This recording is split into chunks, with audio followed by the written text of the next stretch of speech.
Howdy, this is Jim Rutt, and this is The Jim Rutt Show.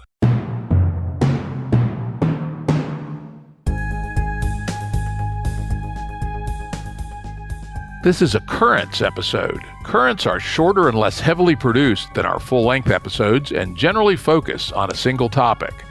As always, links to books, articles, and organizations mentioned are available on the episode page at jimruttshow.com. That's jimruttshow.com.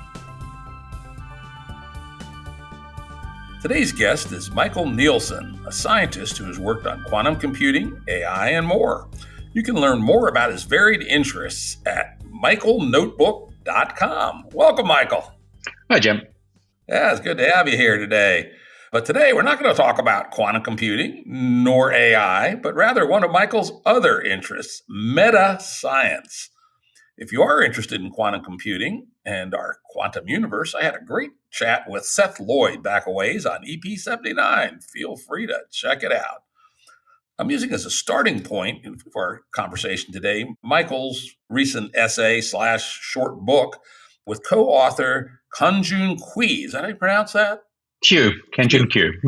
Kanjun Qiu, okay, titled A Vision of Metascience, an Engine of Improvement for the Social Processes of Science.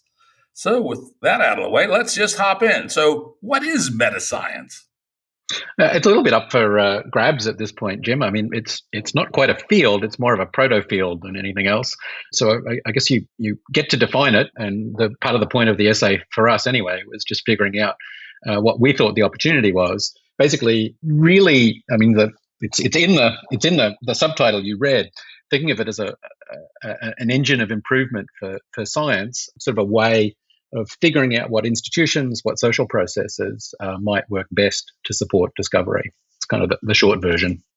Yeah, as we were talking about in the pregame, I kind of think about it as like any set of cultural institutions. There's a series of knobs, which may or may not be obvious, right?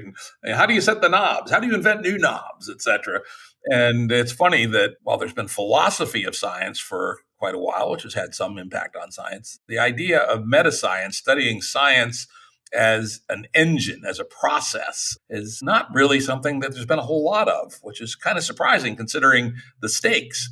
I was trying to figure out how much money is spent worldwide on science, and it's funny, when you do a Google, you mostly get R&D spending, which comes out at about $2.4 trillion. If you take the usual rule of thumb that maybe 15% of that's actual science, we're probably talking something on the order of $360 billion, maybe. Does that seem like a reasonable number for you? It's pretty reasonable. I think the NSF tries to keep track, and they usually estimate, I think it's about $400 billion for basic science worldwide. So there you're about almost on the money. Yeah, not bad for a swag based on a simple heuristic.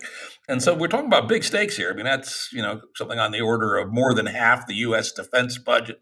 So we're talking about some big impact. But more importantly, the unfolding of our society, what we have as a human race, depends very significantly on how well we do our science. And it would certainly seem that this bears some serious consideration. So let's now talk about give an example here for folks, which you did a great job in the essay, putting the meta in metascience.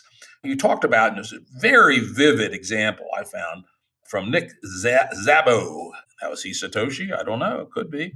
Probably the best candidate out there. Anyway, you tell the story in the early Renaissance, sailing and all that stuff. This was really very vivid for me to bring the meta into metascience. Well, just the idea. So just to give your listeners some context, this isn't related to science in any way. It's really a question about to what extent systems change, and in particular change in the way things are financed, can have an impact kind of at the ground level. So if you go back to 14th century Genoa, that was the time at which maritime insurance was first invented. So basically, it used to be the case that if you were financing an expedition, say you were a merchant who wanted to get goods from one part of the Mediterranean to another, your ship runs aground, well, bad luck, you're ruined. And this ability, or this creation of the concept of an insurance premium, meant that instead of losing your entire fortune, actually you'd be much more likely to lose only just that relatively small premium. So to see kind of a flourishing of trade, a flourishing of shipping, you might think in advance what you needed was sort of better ships, better sailors, better training for sailors, and so on. But actually, the invention of this new abstraction, the idea of risk, the idea of parceling up risk and finding ways of selling it and buying it, actually turned out to be at least as important as any of those. And we sort of use it in the essay just as an example of the way in which systems change can result in massive on-the-ground changes as well. And you make the good point that if you go to talk to actual scientists and science administrators, they'll usually say something like, just fund good people doing good work, right? In the same way your Genovese shipping captain might say, give me a little bit bigger ship with some bigger sails and maybe a stronger rudder, and we'll do better. But kind of look at things from a different dimensional perspective and say, there's some things that are sort of outside the system itself, which define the system. So that's why I found that to be such a nice, strong, and vivid example. I can tell that you've actually asked that question, Jim. Just the tone of voice you use is remarkably similar. Yeah, it's true. I mean, sort of one other thing as well that really contributes there to why people are sometimes skeptical. There's not really any mechanism for kind of institutional change. In fact, there's a lot of centralized bottlenecks. So you chat with a lot of people, they'll complain about the National Institutes of Health or something like this. But to get any change, really their only sort of vector of change is actually to try and convince the director, the change should be made, and that's quite a centralized kind of a bottleneck. So that's also sort of a reason for skepticism of metascience, that if you can't actually make large changes, it all starts to seem a little bit like just sort of abstract theorizing rather than something that can concretely be done. And one of the things I liked about the paper, it was a mix of abstract theorizing and concrete things that could be done, but without losing the abstract, right? At the Santa Fe Institute, where I've spent a lot of time, we try to do theory, practice, theory. Our side tends to be the theory, but we generally partner with people that are doing experiments in the field or gathering data. Because otherwise, of course, the theorists just like to sit in the close their door and just theorize, right? And the experimentalists just want to experiment. You got to get the two together to really have good generative science, in my mind. Anyway, before we jump into the next topic, a term that you used, which I thought was, again, quite apropos, was the concept of intellectual dark matter. Why don't you tell us what you meant by that? I just mean that there's an awful lot which scientists know, which, sort of project ideas or possibilities, which, however, there's no sort of institutional awareness of these things. Let me give you just two examples to illustrate the point. One is kind of fictional. The other one is actually happening. I'll start with the fictional one first. One of the program proposals that we make in the piece is for what we call the Century Grant Program. So it's basically just to put out a call saying, look, does anybody have any ideas for scientific projects which shouldn't be funded for 3 years or 5 years or 10 years, but no, funded for 100 years? And there's a few examples of this in the past. Probably the most famous is the Mauna Loa Observatory, which is where they found the carbon dioxide is increasing. There's a few others, the Framingham Heart Study and whatnot. But they're all done in this very bespoke way. And instead we sort of say, well, let's tip this upside down and say, actually, there's probably a ton of such ideas out there in the world. It's sort of in the minds of individual scientists, but they're not visible to institutions at all at the moment. They're a type of intellectual dark matter. Maybe you should just actually essentially kind of build a detector for them, sort of say, we're gonna do this kind of funding. What are your ideas? So that's sort of a theoretical example, and an example that I really like that is just coming into existence right at the moment. Some friends of mine, Adam Marblestone and Anastasia Gamek, have started what they call focused research organizations. And basically this is, so again, it's like taking sort of something that's done bespoke in the past, something like LIGO or the Large Hadron Collider, and sort of trying to do it at scale. So they're saying, let's find projects which might cost a few tens of millions of dollars, let's say $50 million, where we understand how to build some new instrument or take some new data set, and we just kind of need to assemble the right group of 50 or 100 people to go and do it, maybe over 5 years or 10 years. And their thesis is that actually scientists, again, this is a type of intellectual dark matter. There's actually a lot of ideas for these focused research organizations that are out there in the heads of individual scientists. But at the moment, they don't have any way of going to the National Science Foundation or the NIH or anybody like that and And there is no program to do it. So they're kind of building a detector for this intellectual dark matter, and they're starting to fund some pretty cool things doing it.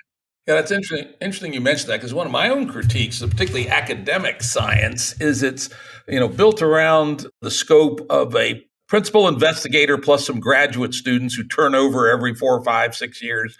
Nowadays, like a few research scientists thrown in the mix, but the depth of problem you can attack with that model is only so deep.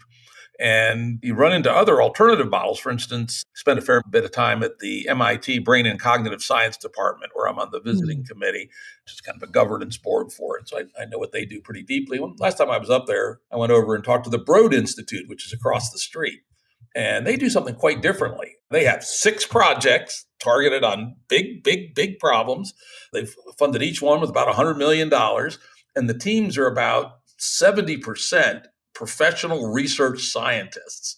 There's a PI nominally in charge, but it's kind of the research scientists that really drive it. And these are, multi-year, 10-year or more projects, and they're attacking a class of question which it would not be feasible to ask if you were a professor in a typical academic department with 5 graduate students, 2 postdocs, and 1 research scientist. So I think that's actually very interesting. And you have a little graphic in the paper, kind of shows the whole space of science and scientific design and the current world of science, a small subset, maybe 20% of the space.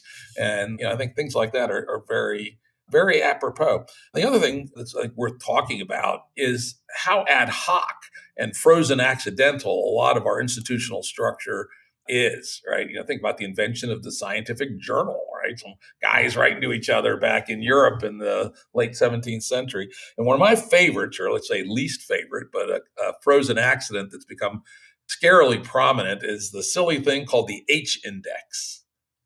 Like, how did that happen, right? Somebody, I've heard all kinds of weird stories how it got invented. I don't even remember the calculation, but it's some calculation of the number of papers written divided by the impact factor or something. And it supposedly indicates, who's hot shit in science.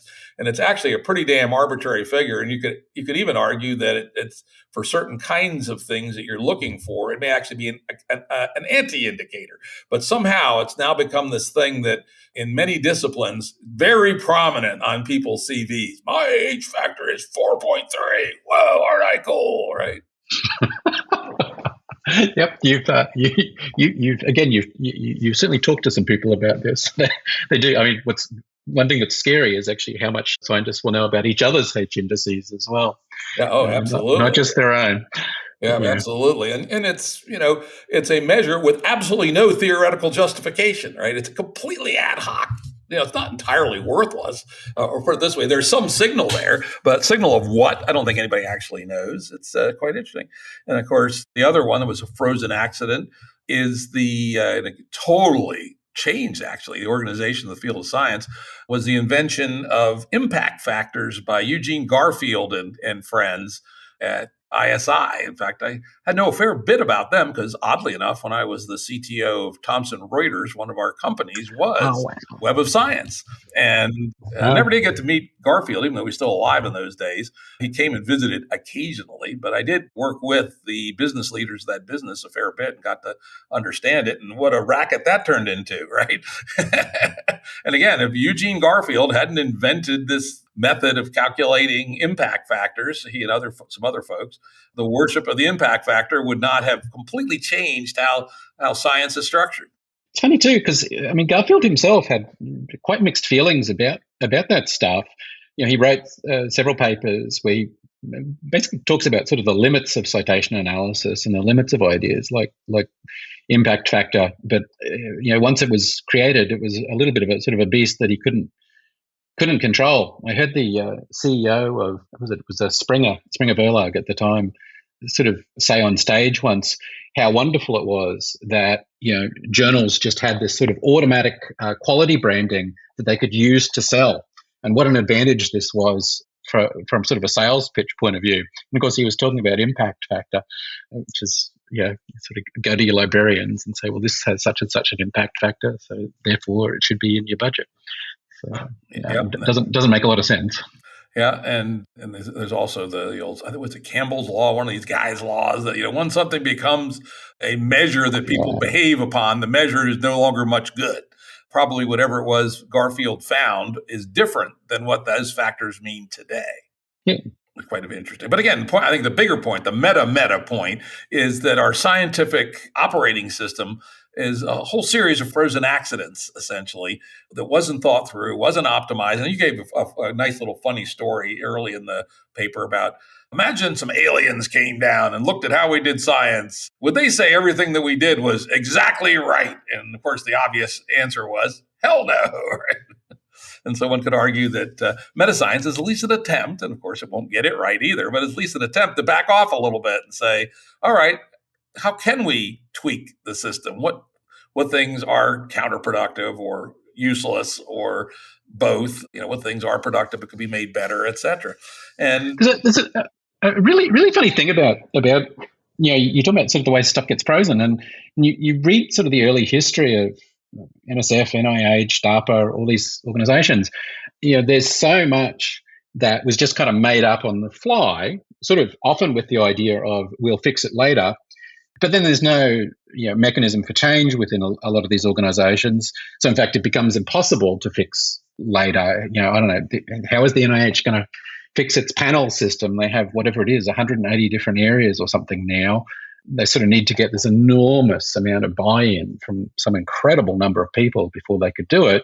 So it just gets very, very hard. I don't think it's actually an accident in some ways that an organization like DARPA is pretty functional in some ways. And I think it's maybe, this is just speculation, maybe because they're a little bit later than some of the others. So they actually get to look and say, well, we don't like the way they did this, that, or the other thing. So we're going to design our system to be better. But once the system itself is in place, unless it's designed to change, it's pretty hard to change. Indeed. It's interesting. I just read an article recently somewhere about how the baby DARPAs are not doing very well. There's now an energy DARPA, and I think there's an environment DARPA. There's like 3 or 4 or 5 of them. And this article basically looked into them and said, none of them are even close to the level of creativity and the impact that the original DARPA had. And it may well have been that the original DARPA was a fortuitous design and the right people at the right time. It's hard to know. I mean, like you have to read those articles, I think, with a little bit of skepticism. Sometimes there's a political agenda, which you don't necessarily know. And there's also, there's just the big fact, which is a lot of these, so the energy DARPA, that's, what is it? It's 13 years old now. Well, when the original DARPA was 13 years old, they wouldn't have looked too crash-hot either. They'd done some things which, in retrospect, we know were very important. But at the time, that's not in. 13 years after would have been 1971, I think. So they'd already done the work that led to the creation of the internet. But in 1971, you couldn't have pointed to anything. Nobody would have been excited by that. They would have just sort of shrugged their shoulders and gone, well, okay, maybe that'll be important, but. Don't see it right now. Yeah, so, in fact, 1971, you would look at that and say, what a simple-minded protocol. Why would anybody use a piece of crap like that, right? I actually know the 2 guys that designed TCP IP, and they had no idea either, right? They were, so anyway, that's a good point, too. We've been talking a fair bit up in theory space and kind of evolutionary theory, frozen accidents, things like that. Maybe for the audience, it would be useful now to bring it down to some tangible examples, and we'll get back to process and theory again. And you laid out early in the paper a list of examples, and you made it clear that you don't necessarily vet that these are all the best possible ideas or an exhaustive list or anything else. But let's pop through a couple of them. You mentioned the Century grants, which is the idea of attracting the dark matter of things that could take up to 100 years. Today, nobody bothered proposing that because there is no funding source. And if there was a funding source, maybe we'd get great ideas. But another one, this I thought was very nerdy, and I liked it for that reason, which was fund-by-variance. Maybe you could tell people what that one is.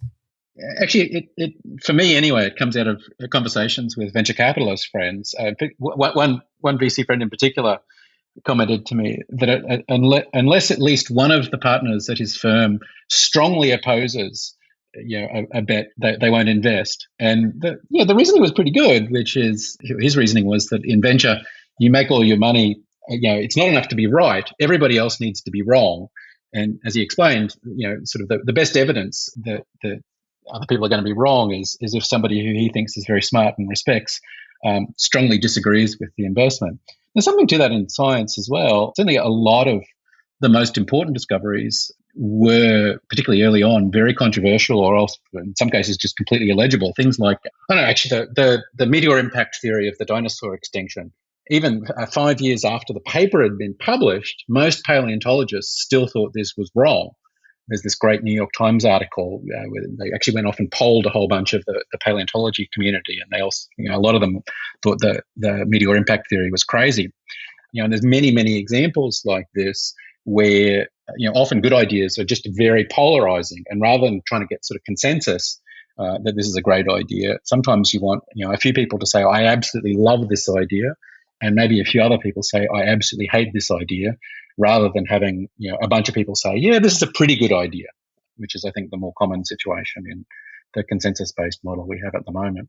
And the beauty, you can actually turn it into an algorithm, right? You can calculate the variance, right, from the referees. So you could actually have, well, this one, it doesn't have to even be a judgment call. It could be a straightforward calculation.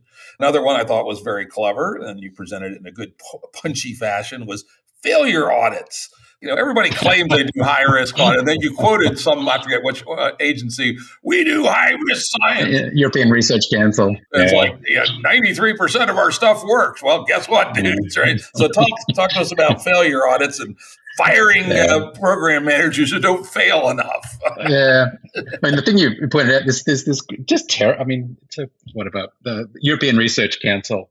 Does have this long report on their own activities, talking about how high risk everything is, but also it's like 90% of the stuff works. So I don't know quite what they're talking about, but certainly after the fact, if you're running a funder and after a few years you start to evaluate the success or failure of your programs, I've noticed in chatting with individual funders, if you ask them what their big failures are, usually they get really tongue-tied. They like to talk about how they support high-risk research, but actually ask, where are the craters left upon impact? They usually don't actually have a list at hand, and that's started to smell a bit suspicious to me. So I think just being sort of honest about it and basically writing down your list of failures, maybe making it public, kind of an anti-portfolio, but then also just evaluating, if you think that you have a high-risk program and 50% of the stuff isn't failing, maybe there's a bit of a problem. Maybe you're actually not taking enough risk, and ultimately you can imagine having the program manager or maybe the director of the funder, sort of job under threat if they don't actually produce what they claim. A way I like to think of it is, so many funders will say they want high risk work, but their processes ensure that they will only fund low risk stuff, so they're not buying what they say that they're buying, and this would be a way of hopefully correcting that. Particularly if it's done publicly, particularly if they actually publish the results of their failure audit, that actually starts to build credibility. Scientists know that when a funder says that they want to support high risk work, they know that usually that's not true.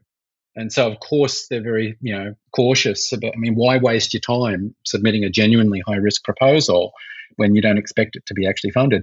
If a funder is, however, credibly saying, look, in the past, we really have done this, then it starts to become a little bit more interesting if you're on the sort of the application side as well.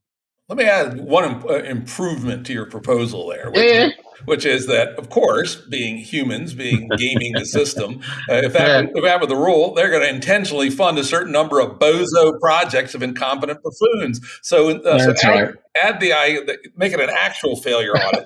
And then in my venture capital work, when I'm trying to assess a team, look at their successes, their track record, I look for noble failures. Right, as opposed to incompetent failures or bozo failures, right? And so I would add to your idea that there needs to be something like an identification of noble and worthy failures, and to distinguish them just from bozos and just bad ideas. And that's a great term.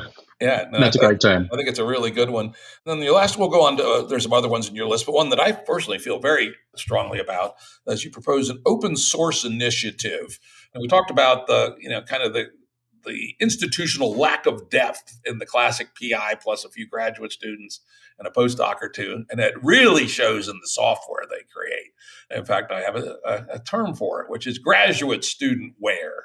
And it sort of works for them. But then when they try to put it out for other people, there have been a few that have been brilliant. There certainly have been a few. Some of my friends at George Mason have put out the Mason agent-based modeling system, for instance, which is really an incredible set of tools. University of Chicago with their star logo. So occasionally graduate student wear turns into really good software, but usually it doesn't.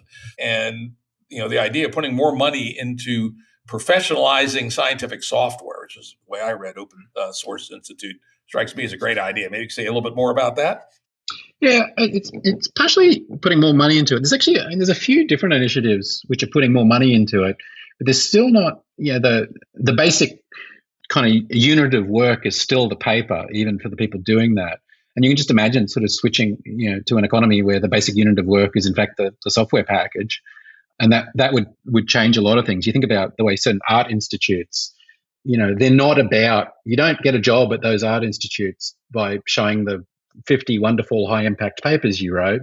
You get it by actually showing the portfolio of artistic work that you do. If you take seriously the idea that software is actually an important expression of research ideas, then that ought to be the fundamental thing. Sometimes you don't have these sort of stupid fig leaf papers that are being written, which then makes people actually, they waste all their time writing these papers. It becomes actually the important thing rather than focusing on the real thing. A really good example actually is, which some listeners might be familiar with, is Jupyter Notebook.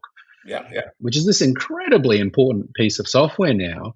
Just this kind of basic operating environment for lots of data science, lots of AI work, and tons of other things. God, the amount of scientific work that's done there is just incredible. That started by Fernando Perez at Berkeley. But I think Fernando had a lot of trouble, really just caused by the fact that fundamentally the university and his academic colleagues wanted him to be writing papers about it, not making the software better. And so, because he's very persistent and very hardworking, it all kind of worked out.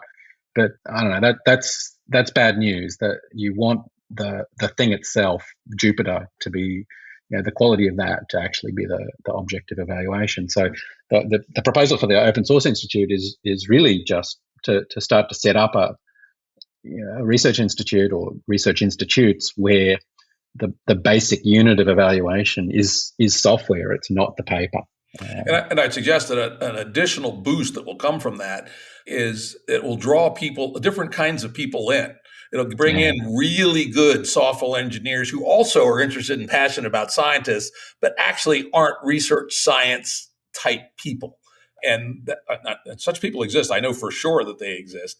And that would upgrade the whole ecosystem by having an honorable home where they get great status for, creating, same way somebody gets a paper in Nature, someone gets Absolutely. paper that's being broadly used and broadly cited, for instance, would be a wonderful thing. Last one before we move on from your list, and then people are interested in reading the paper. There's more in this first list.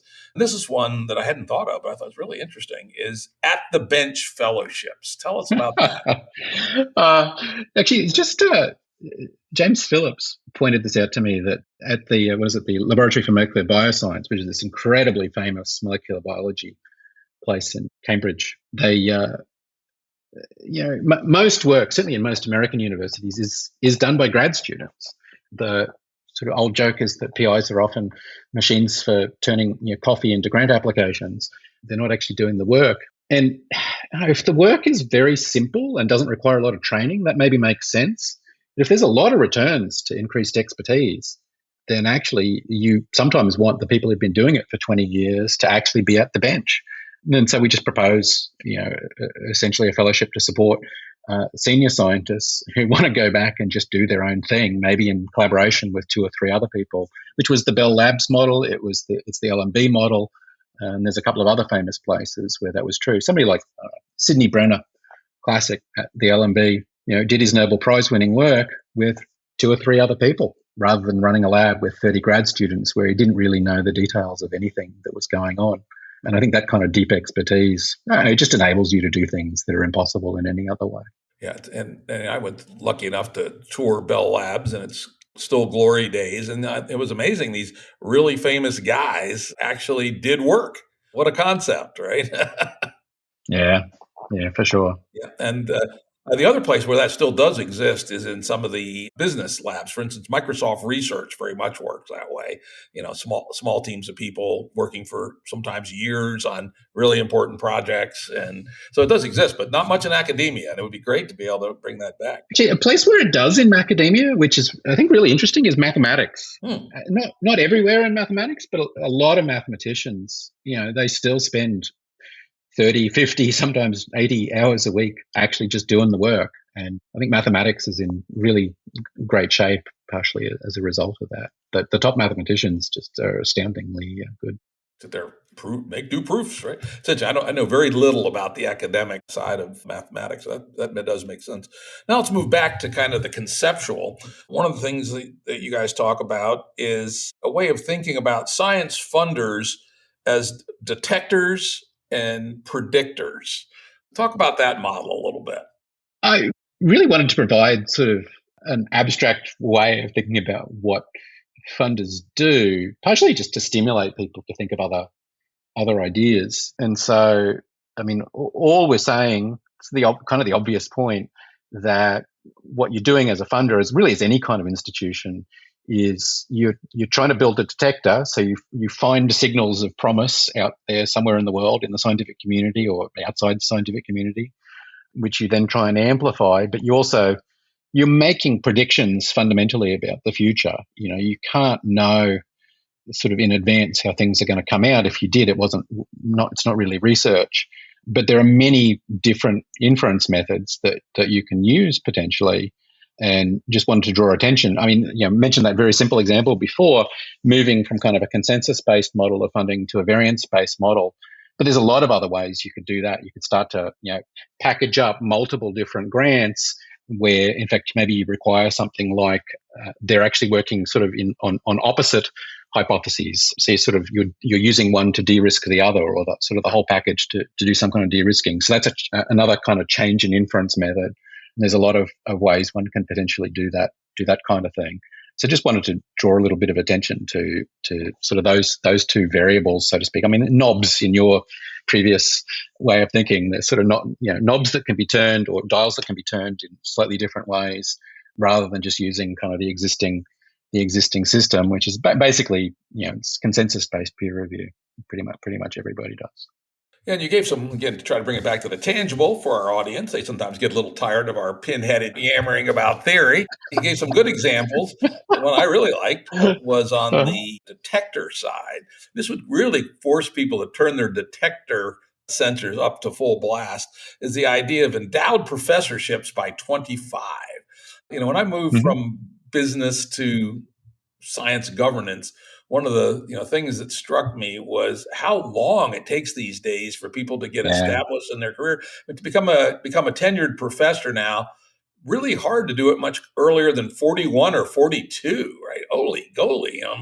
Back in my entrepreneurial days, burned through about 7 companies in that time, right? And so 41 or 42 before you're sort of solidly arranged. And yet we look back at the history of science and when people did what. And most of the best discoveries were at a much earlier age. So, talk a little bit about this seemingly insane idea of endowed professorships for 25-year-olds. I don't think it's particularly insane at all. It's just giving. Exactly to your point. There's no good a priori reason to wait until somebody's 35, 40, 45 to give them tenure. I think it's certainly true that you'll make some mistakes if you're trying to find 23, 24-year-olds, but you're also going to prevent a lot of people from leaving who get a little bit bored. A lot of my friends in Silicon Valley, they wanted to have research careers, and yet they kind of, they figured out when they were 19, 22, 23, that they were going to have to wait until they were 40. They could go off and start a company. So they left. And that's it. I mean, in some cases, it's a tremendous pity for research. Maybe I don't know, it's hard to know whether it's good for the world or not. Maybe they should have just started companies instead. But I don't think it's such a crazy idea to give people their independence at that age and see what they can do. Maybe they just do systematically something a little bit different. Einstein was 26 in his miracle year when he made depending on how you count, maybe 4 or 5 kind of Nobel Prize worthy discoveries. Yeah, at least four. Not At least bad. four, right? Not bad At for a least 20. 4. At least for a guy who wasn't even in academia at the time, right? Who couldn't get an academic job. Yeah, indeed. Yeah, yeah, Doing it as a hobby on the side. yeah. On the side, I mean, did it at night, or actually while he was not doing his day job, apparently. But of course, it would require some development of some new skills in the funders to, essentially detect, these people. I don't think that's an impossible task. I think there are people that could do that. I don't think so. I don't think it's really that difficult at all. I mean, you'd certainly be making some guesses. You're not going to be based on somebody's 15-year track record at that age, but I mean, you're always guessing anyway. Gosh, I mean, there's a fair number of people who tenured professors. In fact, in some cases, there's a few Nobel Prize winners who did their Nobel Prize winning work as graduate students and then pretty much did nothing else ever after.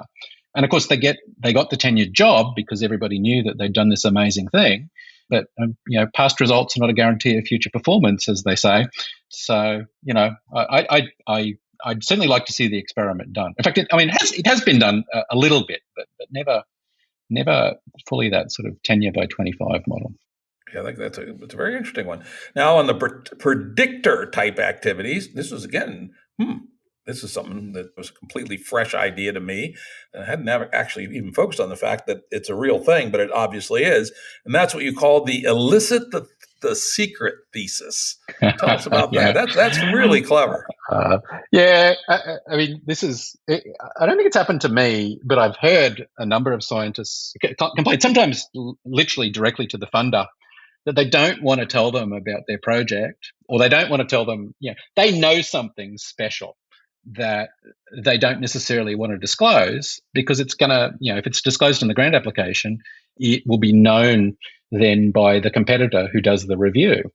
And, if your idea is good enough, sometimes that's the last thing in the world you want to disclose. I know I've sometimes had that where, I'll think I'll have some special technique or something for a problem.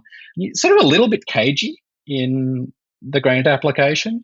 You sort of want to claim that you've got it, but you don't actually really want to give the details. And this is crazy because, of course, this is the most important thing. Honestly, if you were just to give the 5-line version of the grant application, you would go in the 5 lines in a sane world. But instead, you're in this sort of situation where you don't want to disclose it to your competitors, and so you kind of leave it out or you wink at it a little bit.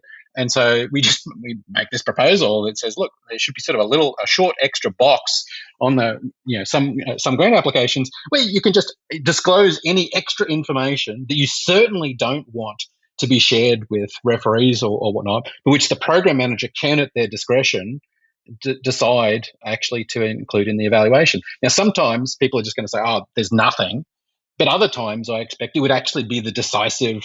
It would be the decisive element. Again, we'll see. Yeah, let's apply Riemann non-Euclidean geometry to space-time and see what we get here, right? Something like that. Right? Yeah, worked out all right. Actually, I mean, it's a great example because people will sometimes say, "Oh, David Hilbert actually discovered the field equations of general relativity before Einstein. Maybe he did it." But what those people don't know is that Einstein had actually given lectures at Göttingen with Hilbert in the audience, where he made exactly this point.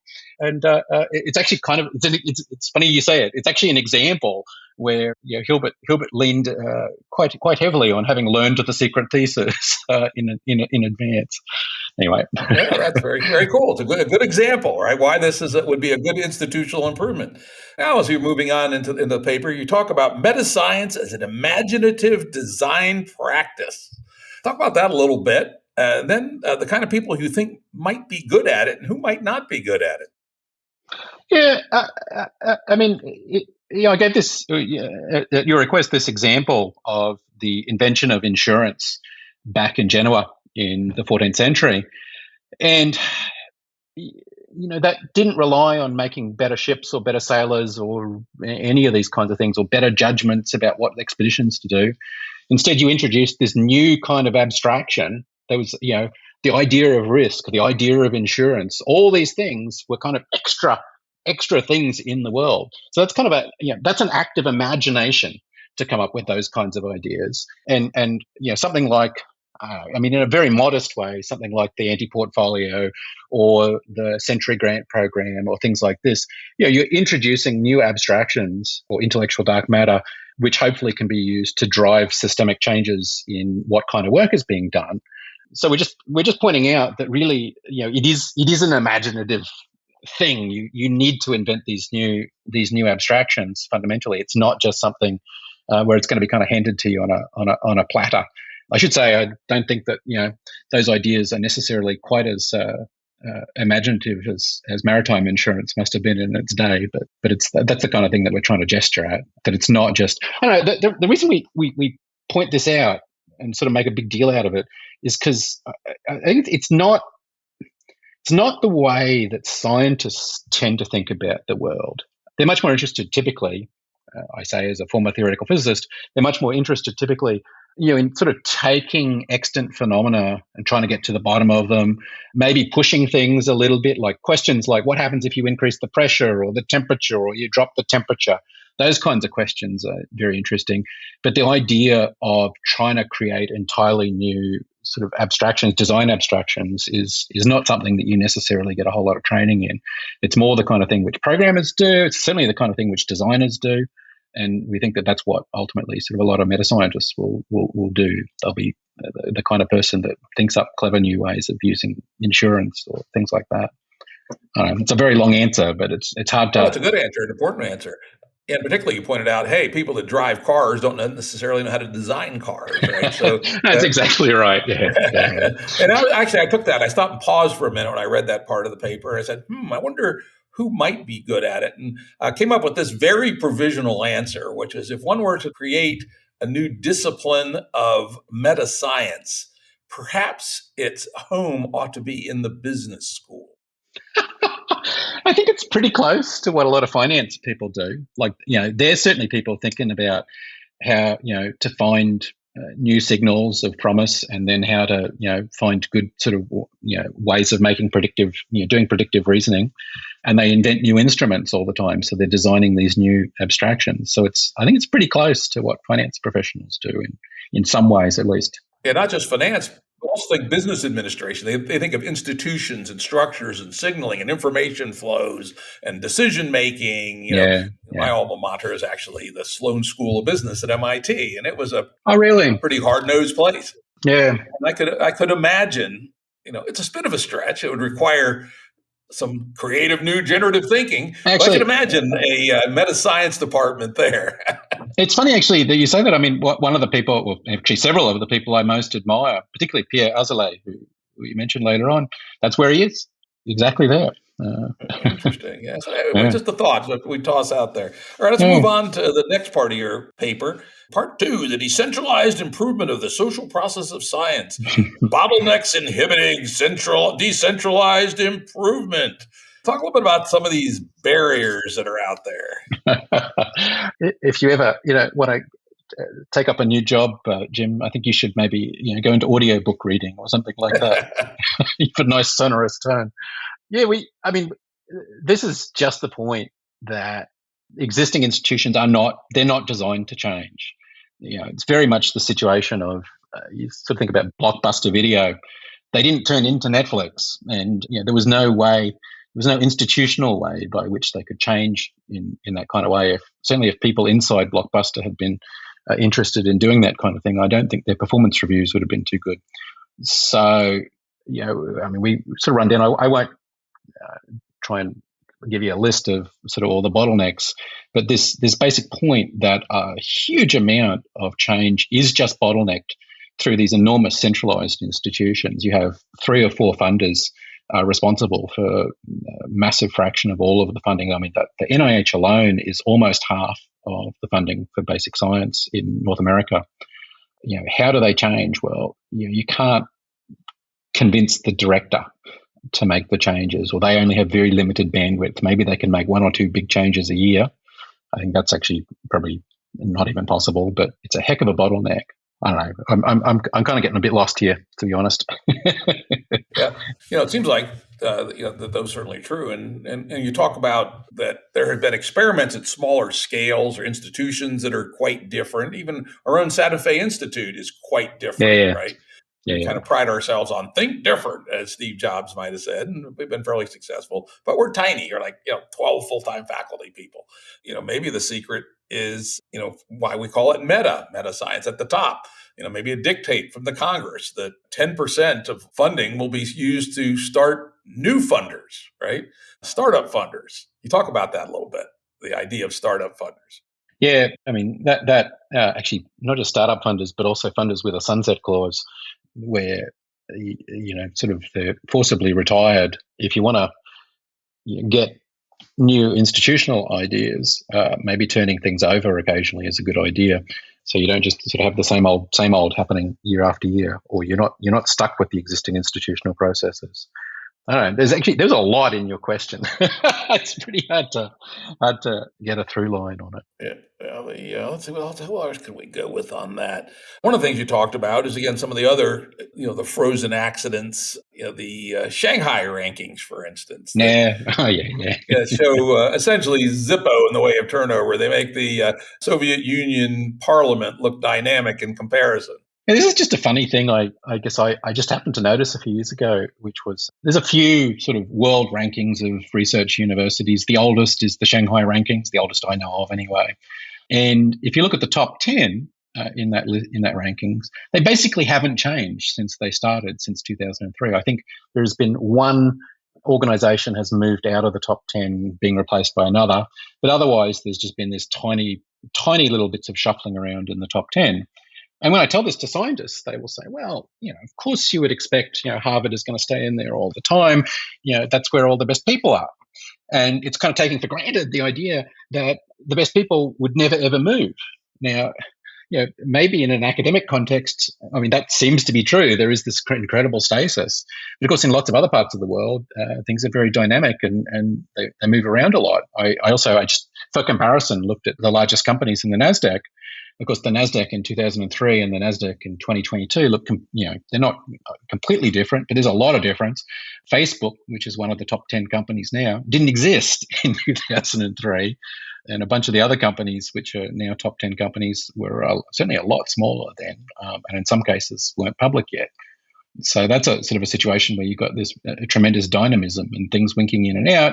And so you get more institutional innovation as compared to the very static kind of a situation in academia, where it's the same institutions year after year. And they have a whole lot of incentive to sort of change at the level of how they're organized. They're certainly changing the science they do, because they've got mechanisms to do that, but they're not changing the way the institution itself is sort of organized in dramatic ways. Yeah, as we talked about earlier, the kind of the depth of problem with the PI graduate student model. Yeah, exactly. If you don't change that, you're picking fruit from 6-foot trees, right? That's unfair, my scientist friends, but there is something to that, right? It's not designed really to attack the big problems. You have to have other institutional structures to do that. Well, let's move on now to some examples of where meta-science type ideas have been coming into existence a little bit. You talked quite a bit about the rather famous open science collaboration in social psychology. And in fact, one of my earlier podcasts was with Brian Nozick, who was one of the leader of that project back in EP12. So why don't you tell us a little about open science collaboration, the context of where the discipline had gotten to, and what it might mean for improving science? Yeah, well, I mean, this is an incredible example, in my opinion, where you're really actually starting to see massive change in processes inside a pretty large chunk of science. So, the basic context is for 40 or 50 years, people doing work in psychology have been pretty skeptical of some of the basic statistical methods that they use. They're very susceptible to things like p-hacking and the file drawer effect and all these other things.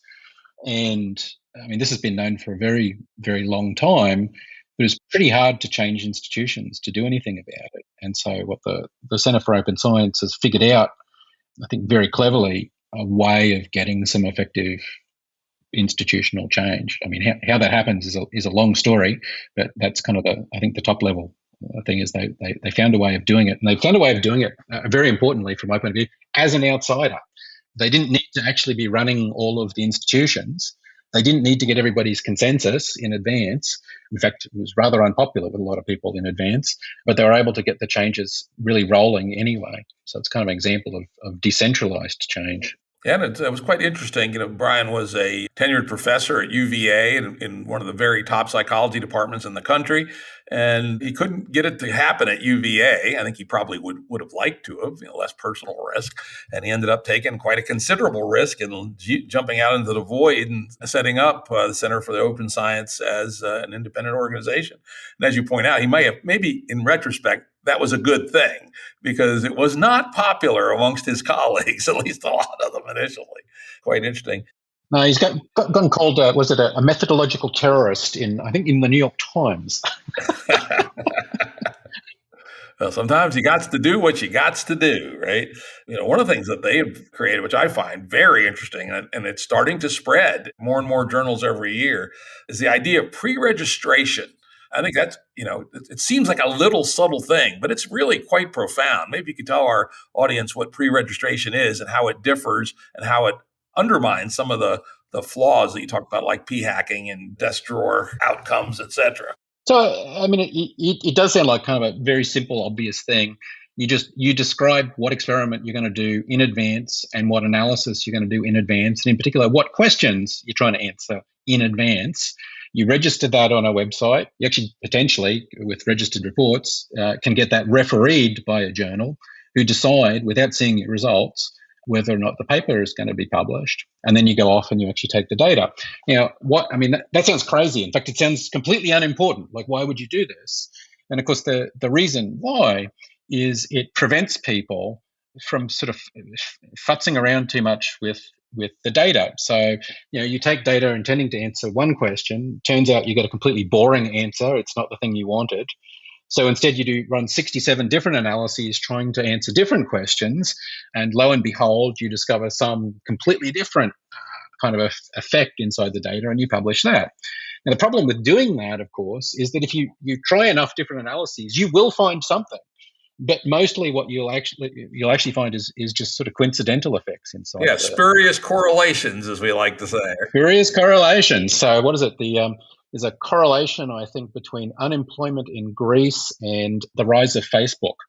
Do you think, were these two things causing one another, or are they caused simply by people asking enough different questions that you start to see this, and you know the answer to that question?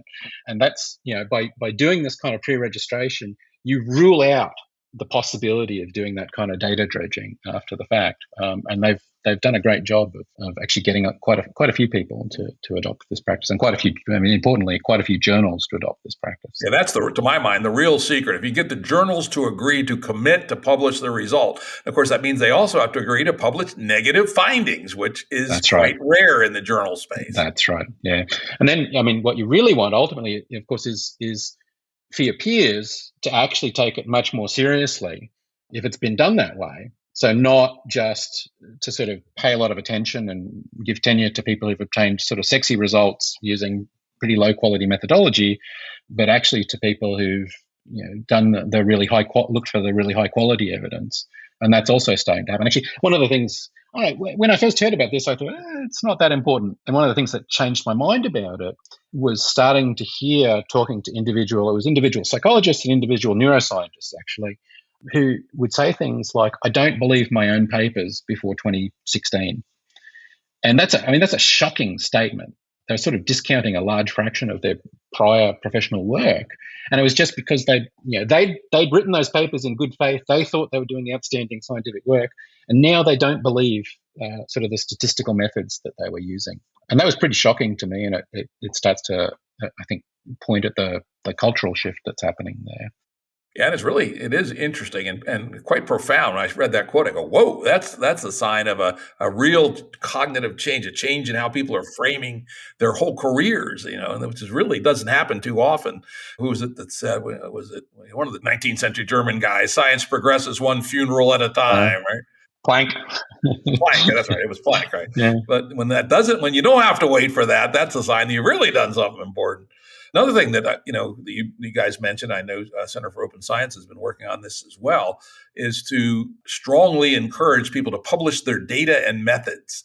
again, makes it a lot harder to do spurious correlations and other forms of p hacking if the data is there, and combine that with pre-registration, and it really does a good job of say cleaning up the method of science quite a bit.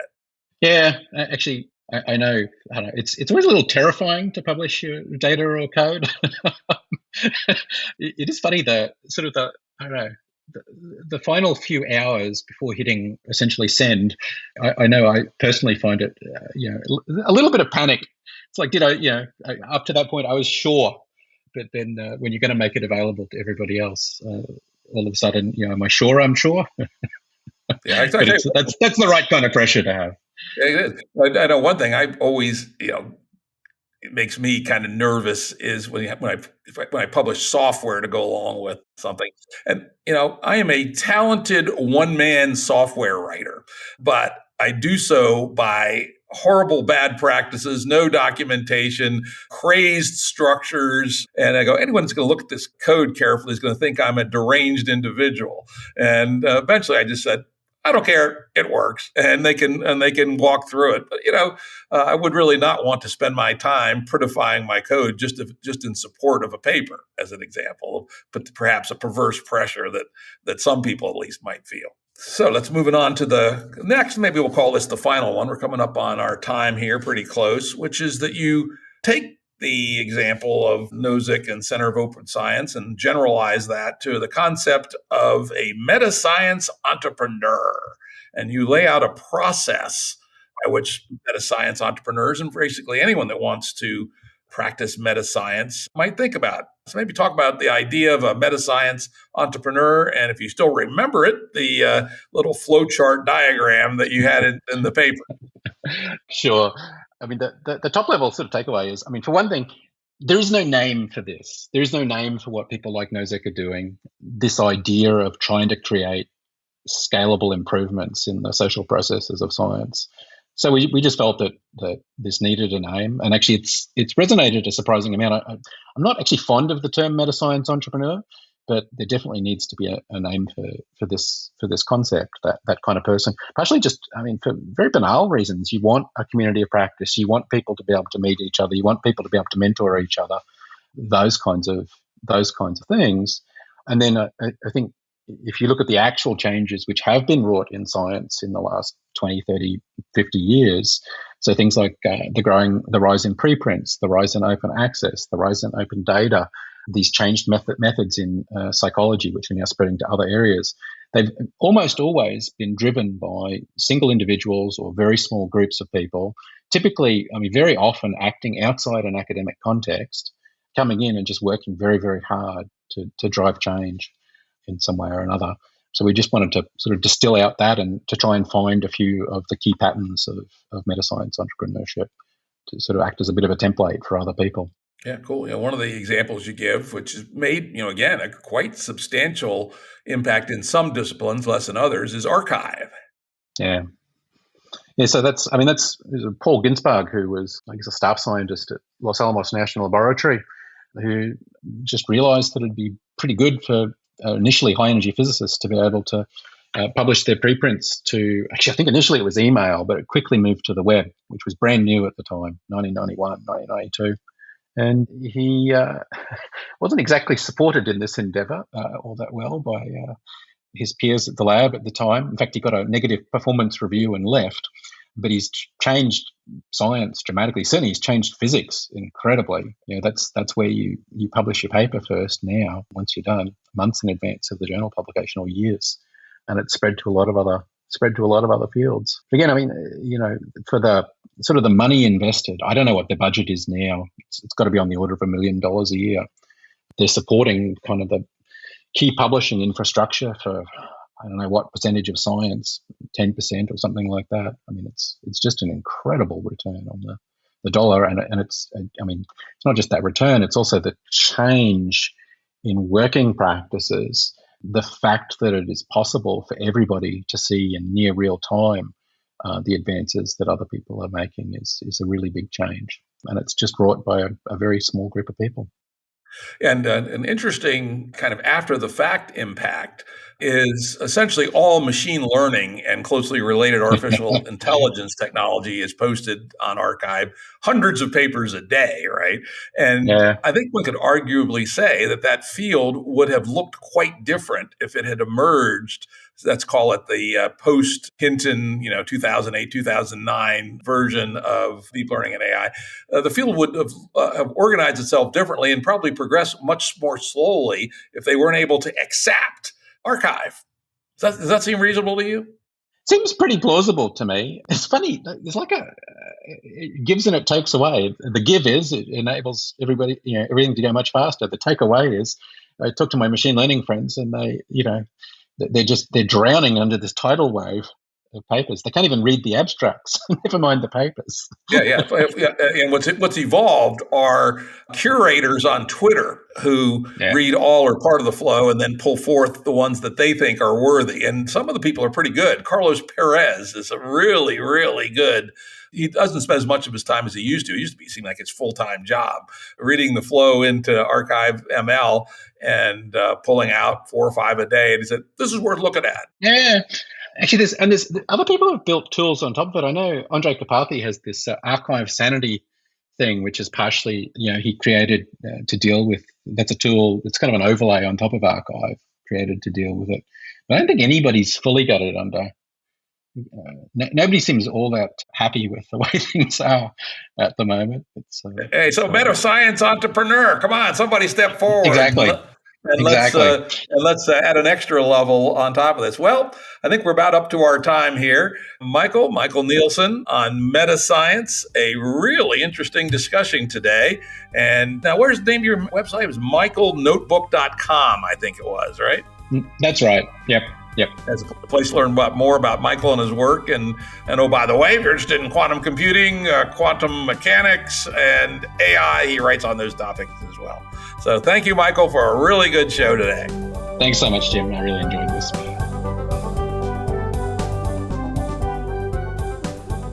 Audio production and editing by Andrew Blevins Productions. Music by Tom Muller at modernspacemusic.com.